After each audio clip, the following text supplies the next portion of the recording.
Hi everyone, welcome back to How To Tuesday. This week I'm going to show you our favorite sewing machine.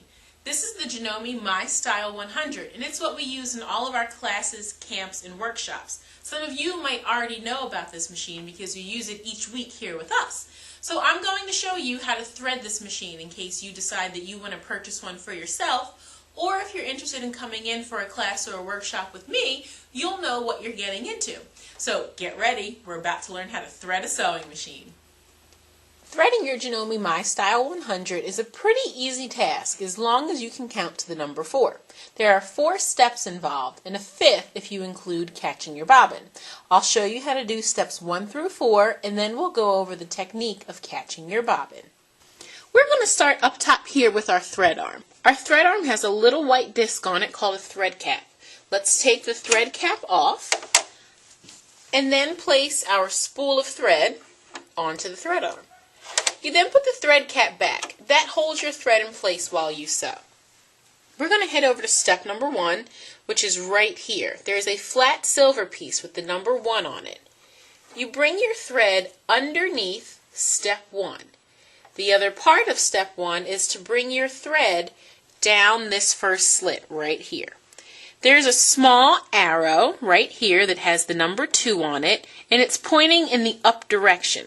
That means you're going to bring your thread up the side here, and then you'll find number 3. Number 3 has an arrow pointing that way, which tells us that we're going to bring our thread through this thread guide here, which I refer to as a dinosaur head because, quite honestly, it looks like the Loch Ness Monster. You bring it through the dinosaur head, and it has to come all the way forward. Then you bring the thread back down the slit, and then step 4 is in 2 parts. You bring it behind the thread guide there, and then through the eye of the needle. The eye of the needle is somewhat tricky, so if you need to, you can snip the tip of your thread in order to make it a little bit easier to get in, or you can have an adult help you. And then what you want to do is just pull that straight through to the back of the machine. So now I'll show you how to catch your bobbin. The bobbin is this small spool of thread, and the bobbin works with the top thread to make a complete stitch. So what we'll do is we'll open up the bobbin case. There's a small little black square here on this big gray part called the throat plate. You slide the little black button over, and then you lift off the bobbin case. Place that down carefully. You don't want to lose it. And then you place the bobbin just inside the little case. It drops right in, which is why it's called a drop-in bobbin. Then there's a small arrow on the gray area here that shows you the direction that you're going to drag your thread in. There's a small little thread catch, and you bring it into the thread catch. And then you just bring it off to the side. And then what you do is you take in your left hand your top thread.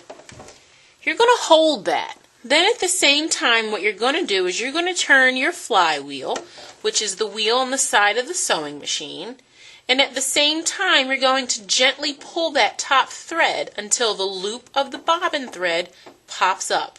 Once that pops up, you can stop turning and pulling, and then you just carefully bring that bobbin thread out. You then replace your cover, and then you are ready to sew. And that's how you thread your machine. That's it for this week, my friends. Be sure to join us next week on How To Tuesday.